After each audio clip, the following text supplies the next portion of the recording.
Hello, everyone. Welcome. Thanks for joining us again. The three of us, Alana, Luke, and myself, as we continue this series around full therapeutic disclosures. This really has been fun to dive into. And I will say, I know we've said this all three episodes that we've done, like we are going to slow this down and we are going to break it apart.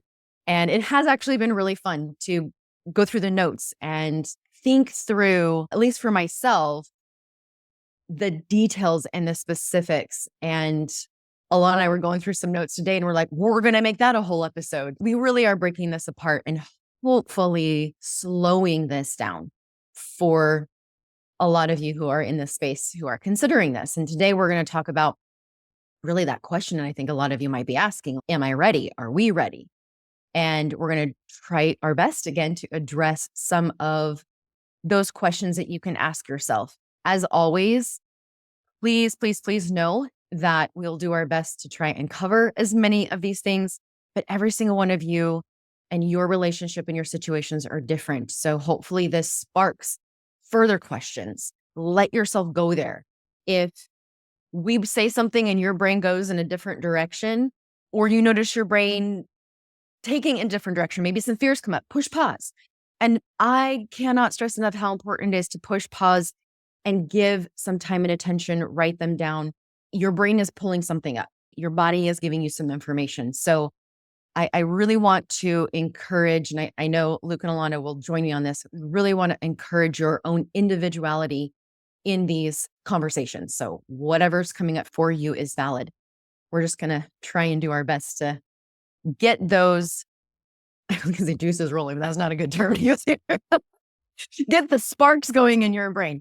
Okay, let's just dive into this question. Am I ready? How do I know if I'm ready? And I think just overall, whether you're the betrayed or the betrayer as the couple, we're going to break it apart. But I think overall, the first thing, let's just talk about the timing, because I think that matters to be able to determine if you're ready or not. What are your all's thoughts about that?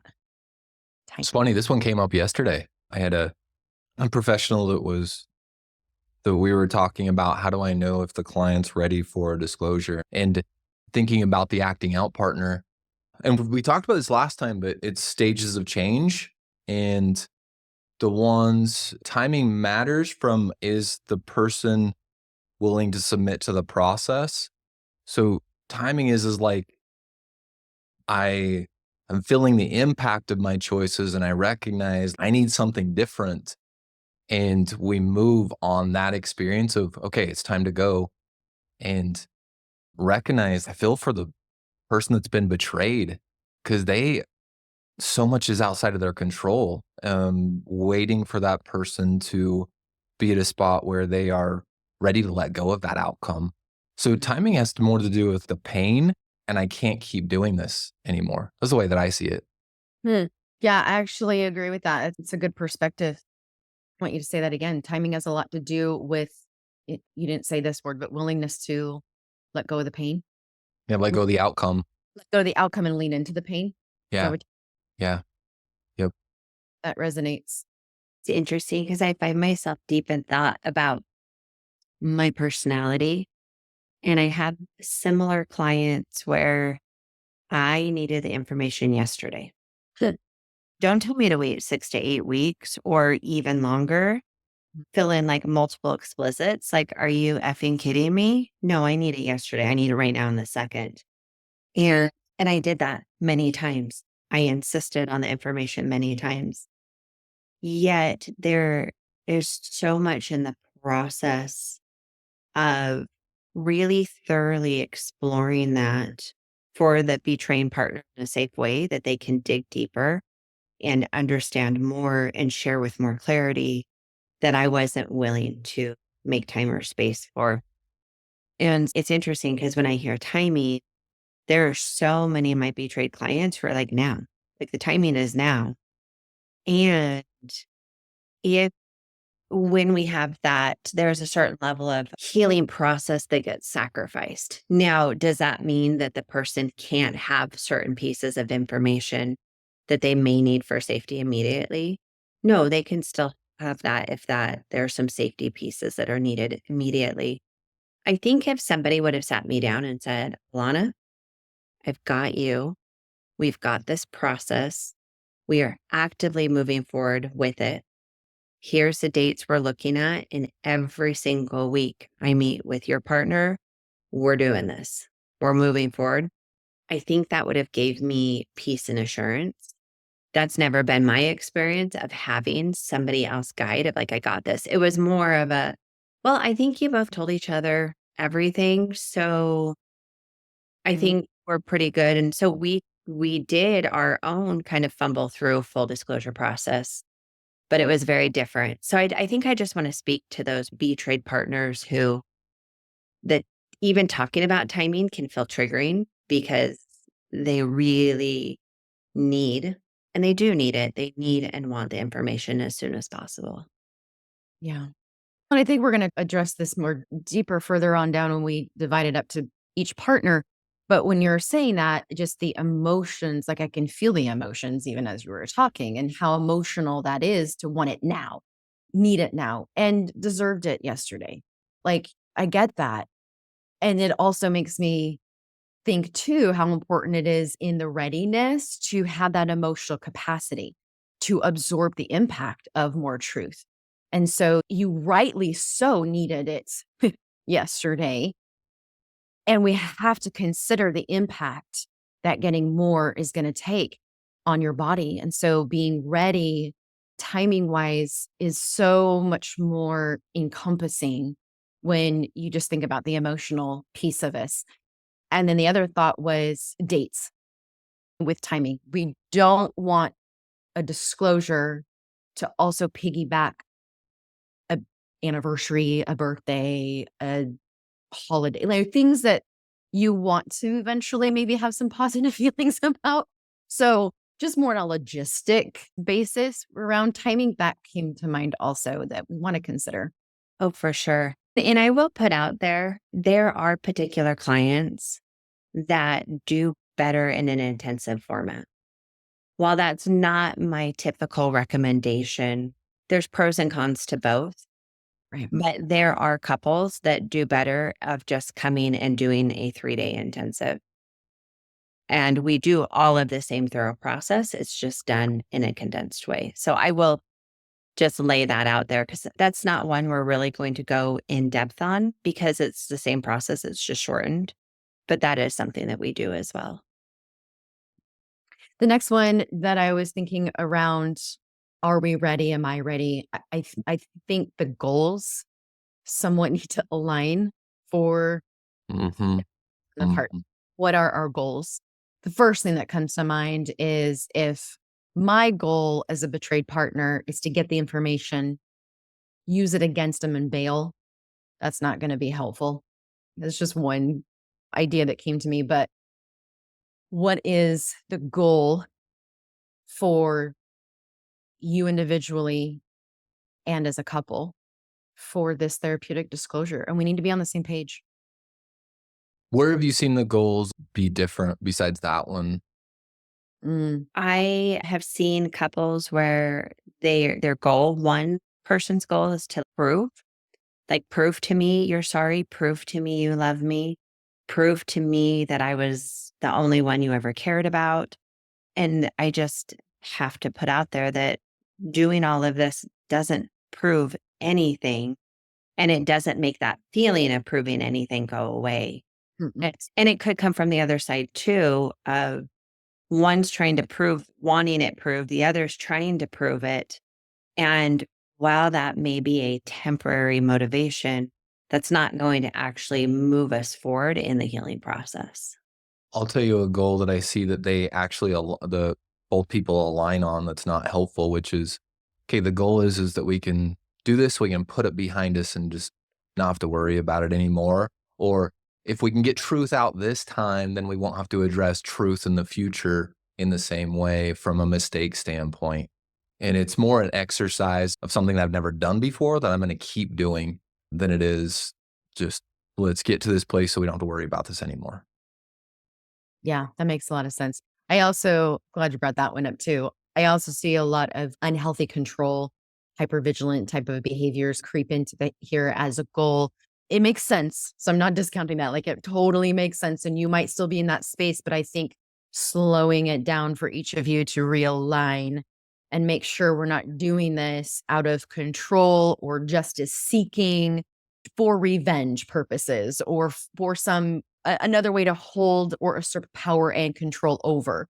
That's something just to be aware of personally. And if you have someone who's trained in this, can also help watch for that, because I think that's harder to see in yourself, but we want to just be aware of that. So, because again, the purpose of this is to help it move you through the into phase 3 of reintegration and repair and creating a whole new relationship. So we want to try and limit, I would think, as many of these unhealthy motives to do this as possible. Yeah, and I've seen it's not realized, but it's definitely accomplished through a healthy disclosure is the shift in the power dynamic that he held, or excuse me, the acting out partner held for a very long period of time. And I watched it come up one time with a client where he really wanted his partner. He's like, okay, I can do a full disclosure, but can you just promise me you won't leave at the end? I can give you truth, but will you just not leave? That control, that right there is what I'm Uh, talking about. Let me yeah. try to control the outcome. Yeah. Yeah. Yeah, and I'm pretty sure I never felt like I could do it, but I really feel like I can if you can just promise me that you won't leave. And he phrased it probably 35 different ways other than that. And I have empathy for that, Mhm. that we all have those attachment drives that are hardwired in each of us that is scared to lose that primary relationship at some level. And so I have empathy for that. And as long as we are in that place of controlling the outcome, we're still in a place of manipulation at some level. Mhm. Right. This one really probably could have said at the very beginning, but safety is another really important piece to consider when we are asking ourselves, are we ready? Am I ready as an individual and are we ready as a couple? And like we've said so many times, physical safety, absolutely a must, but emotional, mental, physical, sexual, like all of those different dynamics and domains in the relationship, we want to feel a sense of increased safety when we're moving towards this. This is a very vulnerable experience for both partners. How do you respond to someone who is brand new in the journey who absolutely does not feel emotionally safe with their partner? And they're doing the full disclosure to hopefully gain some of that emotional safety back. No, that's a really good question. And the first thing is if there is any kind of emotional abuse, that's not safety. Clunkiness, okay. But that's one of the things that we've talked about that we look for specifically in the disclosure from the betraying partner is to eliminate some of that destructive language to cause further emotional harm. But if that's happening in your home on a regular basis and is not being the betraying partner is not, I don't want to say stopping because it's hard, but stopping. Like if there's active gaslighting, blame shifting, manipulating, then we're not doing one, in my opinion. We've got to see that betraying partner has to have some significant awareness around this. I don't know how you would trust your partner in a disclosure if that still is actively happening on such an extreme level. Yes, there is steps towards emotional safety that we're looking for and emotionally corrective experiences that we're looking for. And this provides an opportunity to rebuild more trust. But if you're still being emotionally thrown around the room, it's not okay. That's usually if I'm working with, like, if Luke and I are working together with this couple, that's when I'm like on the phone going, hey, mm-mm. And that's different. And I want to make this really clear to our listeners. That's different than getting triggered. Because I think back and when people are first going through this, betrayed partners can be getting triggered all day long and never feel safe. That's different. I like the verbiage you used because it was very descriptive, Amie, of being emotionally thrown around the room. Hmm. If you feel like your partner's emotionally throwing you around the room because they're gaslighting you, they're manipulating you, they're extremely defensive, they're yelling at you, they're name calling you. If those type of behaviors are actively happening, That's different than you getting triggered all day long and not feeling safe in the relationship. Yeah, can you summarize that one more time? So what's the difference between safety when it comes to feeling triggered versus the other safety you're talking about? Could you summarize that? Both feel unsafe, right? When I am feeling triggered, I feel very unsafe in the relationship. I don't know who I can trust. I don't know what's happening. My body's setting off all the alarm signals. So it feels very unsafe. But when I'm being triggered, it's usually something's happening today that's triggering all of the betrayal and the stuff that's happened in the past. Yet, if I'm emotionally unsafe in the relationship because you are actively, again, Amy's words, I love it, of emotionally throwing me around the room, you're gaslighting me, you're being defensive, you're spinning my words. I'm feeling extremely confused every time I try to explain myself when I'm clear before I talk to you, when you're name calling, you're actively trying to manipulate the situation or how the betrayed partner sees her world and her reality. Like all of those type of behaviors are extremely emotionally unsafe. Mhm. So different from feeling unsafe while I'm triggered versus there's active emotional abuse that is happening that is creating that unsafety right here and right now. Yeah, okay, thank you. Yeah, thank you. And help me with this one, y'all, if you could. But acting out partners that really won't do a full disclosure anyway when they're not safe people. There's not a lot of them that are going, "Okay, I will submit to that process. I will do it."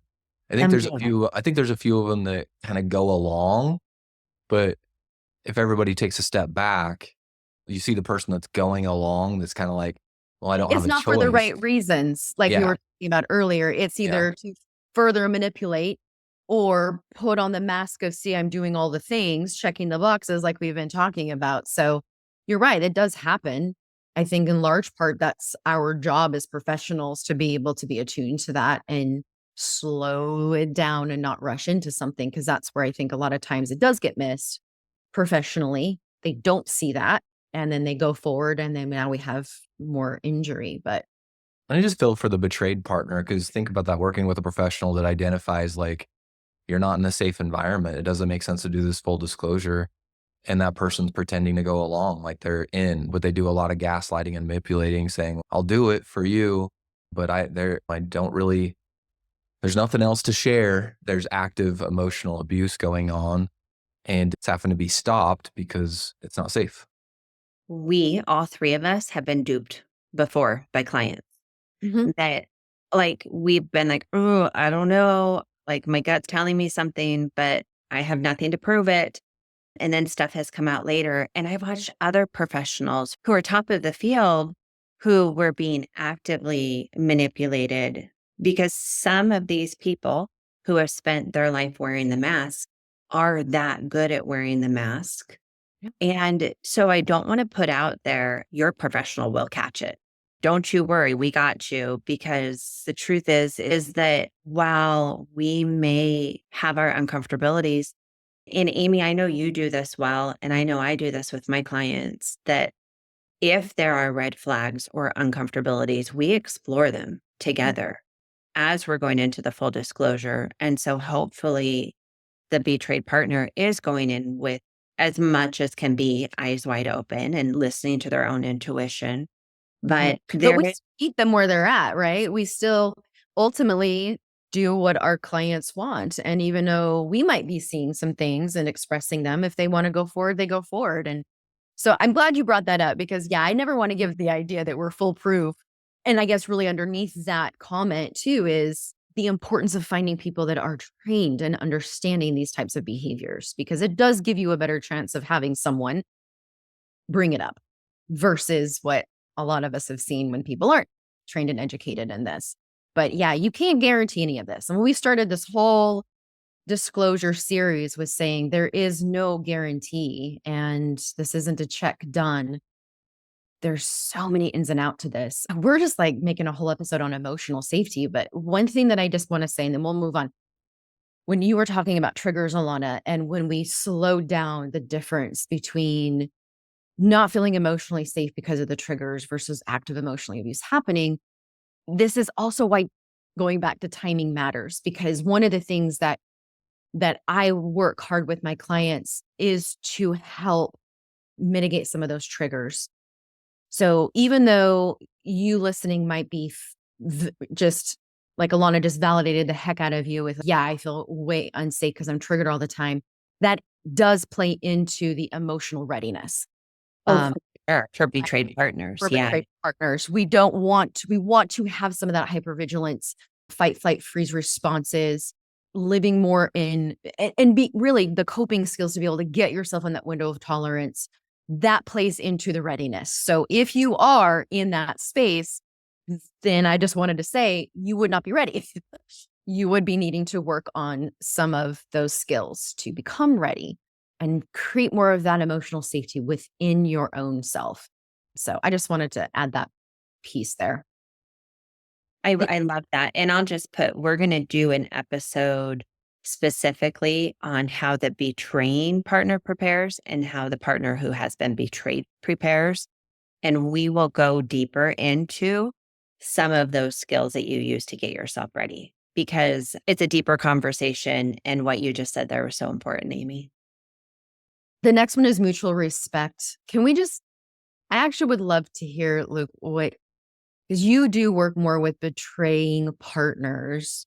I'd love to just hear you talk about what that might look like to have respect for the partner who's about ready to hear some truth. Do you mind setting us up, Amie, with what came up for you with well, this mutual respect and what you've seen? I'm just saying like how much this plays into being ready. So if we look at like them asking themselves this question, am I ready? If there's no mutual respect happening in the relationship for what the other person is about, Mm, the other person is experiencing, and what the person who is providing the disclosure is also going through, I think I look at that as what's the word I want to use? Like foundation, I guess, yeah, to that level 3 phase of healing as a couple. yeah. So yeah, thank you for sharing that because what came really strongly to me was the entitlement piece. I feel entitled to hold secrets. My partner, I can choose what to share with them. It's really entitlement, choosing what I share, choosing what I don't share, making choices for somebody else subconsciously or consciously. And then it's no, they're their own person having their own experience. They get to make their own choice. And I've manipulated and navigated that for so long. I'm done with that.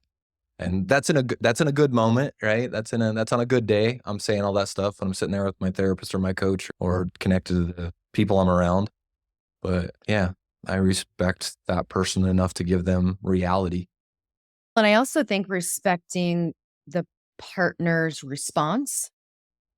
Um, I'm thinking more of the betraying partner to respect the betrayed partner's response to hearing truth. I think that needs to definitely be something that they need to prepare for, their feelings and the results of the Mm, I think that's something that can be really helpful to prepare for, that professionals can help you as a couple prepare for, is having respect for the results that come from that disclosure. Because again, we can't predict that. Everyone has free will, free choice. After truth comes out, what they choose to do and need moving forward. And it can help to tap into a little bit of that respect for results as well. yeah. Yeah. And if you go in with an expectation of what this will look like, then that's pretty impossible to have of what, and it comes back to that, whatever you need to heal. Like I recognize that I can't determine that anymore. I do think of some of my betrayed partners who do a really good job of being able to be in a place of allowing for truth to come forward, being in a place of being ready to hear. I have others who that question, or like if someone says to them, hey, we need to have mutual respect. I imagine a few of you hearing this had a little flare of response to that of like, are you kidding me? why do I need respect? They didn't respect me when they were doing A, B, C, or D.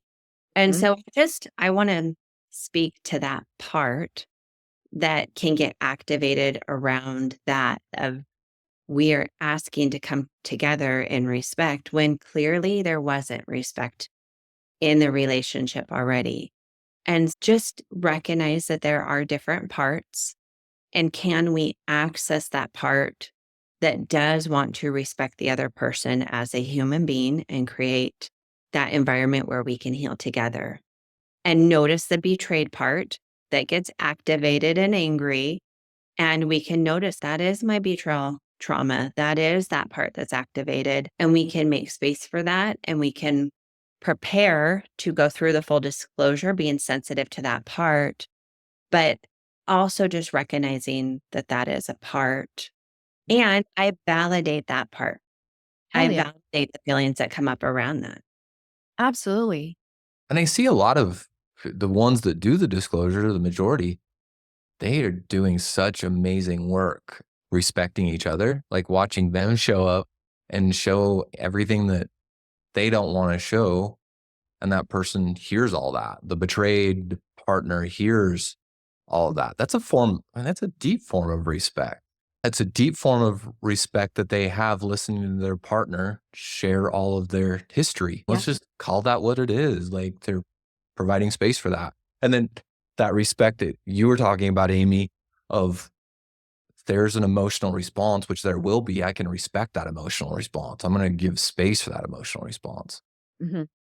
Yeah, and one thing that just as Lana, you were talking came to mind too, that why we're bringing this up and why this is important, I think, to assess readiness, because I have seen clients where, and I'm going to genderize because this was the particular client case I had, they had agreed to move forward with disclosure. And it, I was sharing this couple with a colleague, and the betraying partner was actively working on putting the truth down, and he was in that process. But what was happening was my client, every day, she was like, "What did you say? What are you doing? Answer me this question. I need to know this right now." There was no space for that partner to do the work to give her what she was asking for. And that is a lack of respect that can get in the way and harm you as a betrayed partner. And so this is also to protect you, not to force you to respect someone that might not deserve it right now. So I think maybe adding the language of respecting the process can maybe be less activating, because if you are in that state of hypervigilance and you are after your partner every day, and how many times have we seen that where they're getting these mini discoveries, disclosures because they're henpecking them for it because you're so desperate to get that, which is understandable. But my client was coming to me more and more triggered and harmed, and it's not healthy. It is not helpful. And so my job with my clients is to give them this type of feedback and help them manage themselves in a way so that they can heal. And when you are not respecting the process, then it can harm you. So I Mhm. think that falls into this mutual respect as well. That's a great point. And then the other one is just addressing fears. We're going to do a whole episode on all of the fears that are most common going through this, but I just wanted to throw this in there is when you are determining whether you're ready, it does take, I think, a Herculean effort to lean into some of these fears that come with a full therapeutic disclosure on both parts. So we're going to make that a whole episode, but please just take note if you are having some fears, not addressing them, ignoring them, shoving them, or discounting and saying to yourself that you shouldn't be afraid. No, we're going to dive into that, but it's valid and we need to address them. Yeah, when we talk about readiness, speaking to the betraying partner, never feels like I'm ready. Never feels that ready. Just I don't want. Like, it's gonna feel like an end of a relationship, and it is to a certain extent. It's the end of old patterns, or it's the process of starting to end old patterns. So if you find yourself listening to this, going like, "How do I know if I'm ready?" But I don't. I want to be ready. That's enough to start the process. That's enough. You don't have to know everything. I think the attempt for us doing this podcast is there's a little bit more information, but never feel ready. But just sit with a professional that can help you, that can look at that and look for things that maybe need to be tackled before diving in. But for that person, but for the betraying partner, I'm like, hey, don't overthink this. Just let go of the outcome. Thank you. Luke's got a hard stop, so we're going to Gotcha. let Awesome. him go. Thanks, Luke. Yeah. Thank you. And yeah, Alana, to your point, we talked a little bit about this, but I think I know my brain works this way of separating, okay, if I'm the betrayed partner, how will I know I'm ready versus the betraying partner? So maybe let's just flip through some of our bullet points. And for those of you who have brains like me that like to see it more categorized, maybe this will help. But I think when you are the betrayed partner, how do I know I'm ready for that? We did talk about the emotional stability and safety, but this question just came to my mind. I think sometimes I see couples get to this space where they've done all the things. They've tried to do all the things. They've tried to create the trust, or they've tried to check off boxes, right? Listen to the podcast and do all the things. And I will hear clients just say, I'm stuck, or just feel like we can't move forward. And if this piece hasn't been done, I'm like, yeah, that's why you're feeling stuck. I'm going to go back to that healing pyramid that we talked about before. You might feel a little bit more trust, or maybe sometimes you feel safe and sometimes not, or maybe sometimes you trust and sometimes you don't. You might be getting percentages in some of those areas, but not really what you want, or not as much as you need. And I feel like that would be a good indicator that you need it. You need this disclosure to help you get more of the safety, more of the trust, more of the vulnerability. I don't know if you have anything to say to that, but that just came to my mind. Yeah, I was just thinking I've had different clients where I've asked questions around just what their story has entailed. And I think about when the partner who has been betrayed is, well, I'm not really sure. Yeah, I don't know. And those are, while it may sound like I'm asking questions around that acting out, what I'm really exploring is their history and her story. And if she knows I've been betrayed, but I don't really know how or what that exactly meant or what that entailed or how often, those type of questions do leave holes. Yeah. And again, we said this in past episodes, that does not mean you need every little detail, but having an understanding of your relationship Mm. and have that shared meaning is a really foundational piece of healing. That shared understanding and shared meaning, and then a shared plan going forward. Yeah. I would add a shared timeline, because that's another thing that I feel like can, as a betrayed partner, can help you ascertain if you're ready for not. If you're finding gaps in time of your marriage and your life, information is going to help fill in some of those gaps that that is needed, that's necessary. Again, going back to like your right of truth and right to your timeline. Support system. We didn't talk about this for both, but support system as a betrayed partner is an absolute must. If you're not feeling like the professional you're working with going into this disclosure, this full therapeutic disclosure, does not support you, has not heard you, is not there and has your back, knows exactly what you want from this, need from this, then I would highly recommend slowing it down and taking a step back and reevaluating. But also, not just from your professional, but from people around you.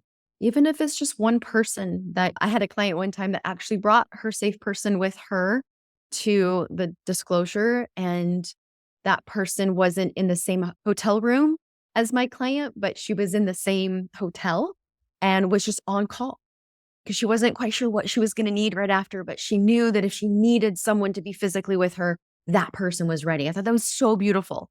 So being able to know who that is for you, I think is really important.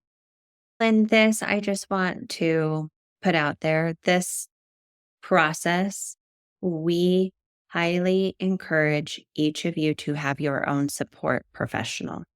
There are professionals out there who will try to be one, like it for everybody. They try to do the betrayed partners were being the partner for the betrayed, being the partner for the person who has betrayed, and then also trying to be the couples therapist or couples coach. I do not recommend that. Mm. In this process, when you can have three separate professionals, and then each person, there's so many times we've been in a full disclosure where my person has looked me in the eye of just like needing that anchoring and needing that reassurance. And my only job when I'm in a full disclosure is I am fully attuned to my one client. Yep. That is where my body is pointed to. That's where my eyes are. That's where I'm checking on them. I'm worrying about them. And there's so much happening in a full disclosure as a professional when I know I'm fully invested in my client and I know the other professional fully is invested in their client and each of you are being tended to and taken care of. And then you as a couple are being tended to. It is such a beautiful process that creates so much more safety. And us as professionals, when we're working closely together, then we can really talk and navigate and make sure that we're creating this whole healing circle. I just, while I know it can be done, I fully believe best practices is each person has their own support person and you have a separate person for couples. Yeah. No, I love that you brought that in there. It's so important. And then just really quickly, we'll just talk about, okay, as a betraying partner, you are the one giving the disclosure, you are giving full truth. To know that you are ready, first and foremost, you've got to lean into acceptance and responsibility. That ownership is a must. And your professional is going to be helping you in every piece of your truth to make sure that it comes across with full accountability, transparency, honesty, responsibility, without the blaming, without the victimizing, without blame shifting. Like all of that has to be assessed. So I would say if you are not in a place as the betraying partner where you're ready to take accountability and accept the consequences of your actions, then you're not ready. And keep working on being ready because that's a process for sure. It's okay to take more time to be ready for that, but that you need to be ready for that.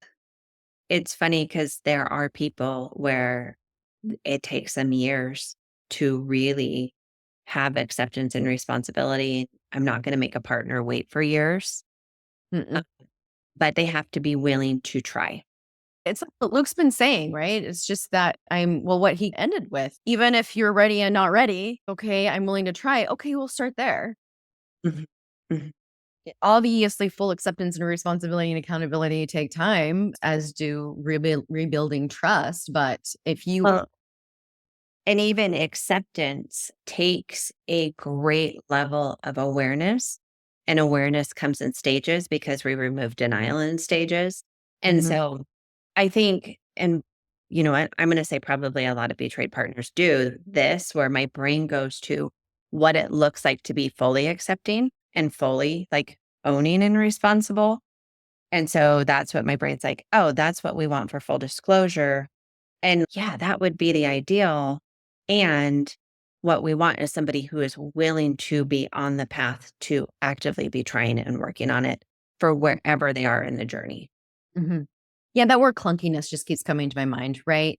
It's gonna be clunky. The betraying partner is gonna have moments, usually after they've met with their professional, like, "Okay, okay, okay," and then, I'm not," and that will hopefully increase the more work they do, but and it might look clunky, and again, that's our process as professionals also is to help make them aware of the clunkiness in that, but Mhm. willingness is a beautiful word to add to that. Which goes perfectly into the next one of preparation and commitment to the time it will take. And I will, okay, this I do want to say is it takes so much time between sessions to work on full disclosures. Yeah. So if you think that you'll just come to session, you'll work on it in your session and then not think about it until your next session, then it would take you forever to be prepared. There's so much work. I would even say daily work Mhm. as the betraying partner is preparing for full disclosure. So they have to be willing to put in that heavy lifting. You're so right. And that's where I see a lot of it fall apart is when that commitment level is not there. And it makes so much sense to my partners to see that and take it so personally that they don't see that commitment. And I just want to validate how hard that can be to see when you're hearing us say, this is what it requires, and you might not be seeing your partner do that. Of course, that would hurt. But it is a commitment. Can I really quick just, if I can, depersonalize it? And I'm going to say this, and just because I'm going to say it doesn't mean that you're able to depersonalize it, but it feels very personal. It Yeah. feels very, if they really loved me, if, And yeah, if they really cared about this relationship, then they would do this. But really, it goes back to the readiness for change. mhm, If they were really ready themselves to face it, to tackle it, mhm. then they would be doing it. But I just highlight that it will feel very personal. And some of our work is really separating their own choices and where they are from what that says about us or our relationship. Yeah. Yeah. No, I'm glad you left that in there. And then I would just say the long-term commitment to rebuilding trust as a betraying partner, like we've been saying, this is not a one and done. So if you're going into this process of, okay, yeah, I'll commit, and then, okay, well, you have all the truth and now you know, and you should just trust me. This is the beginning of rebuilding that trust. This is the foundational layer. Remember, safety comes after this truth, not Mhm. trust. So if you're going into this thinking that, okay, I'm giving you the truth, now you should trust, or I deserve trust, or however you're framing that, I just want to highlight, remember, safety comes after you've given truth. There is work to still be done. We're getting on the same page with this. We've got Right. to be on the same page as a couple. And this is getting both of you on the same freaking page.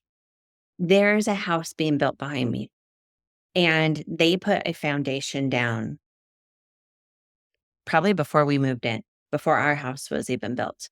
And so that's been at least 3 years. That foundation sat there unbuilt on for years. And guess what? There's no home. Like a foundation just sitting there while it is laying down that we can build a home on top of it and it's a good foundation, it's not a home. Now, actually, what was really interesting is in the last 6 months, they restarted, or maybe someone else bought it, or I don't know. But then they came in and they did the framing. And then after the framing, they came in and did the electrical, and then they did the plumbing. Actually, they probably did the plumbing first. I don't know what order they do houses in. But there was, and then they did the sheetrock, and then they did the finishing, and there were so many steps that actually got it ready. And then even then there was moving the furniture in, and then the people came in. So this is the foundation. There's no home yet on top of a foundation, but we Mhm. also can't have a really secure home without a nice secure foundation. Great analogy. The last one I have on there is understanding the impact. I think, again, with a lot of these, it's going to come in stages and doses because expecting or being expected to understand, I think, fully the impact that you as a betraying partner had with your choices would be unrealistic. And so I think we're going to just keep using that word, a willingness to understand the impact. I really wanna include that one, and maybe we'll wrap up there because that's a big part of the process. It's a part of the process, as you will hear us talk more about later, of the impact on your partner. If you wanna move forward, you need to be willing to hear it. You need to be willing to take that journey into understanding it as best you can. I know all you betrayed partners want that so bad and want them to understand it so perfectly. It's a willingness, and we start there.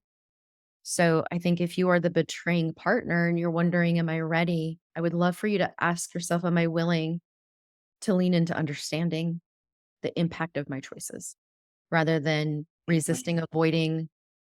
What was that? even when it hurts. Even when it hurts, especially. So it's a sign of readiness, like we've been talking about and in our whole episode.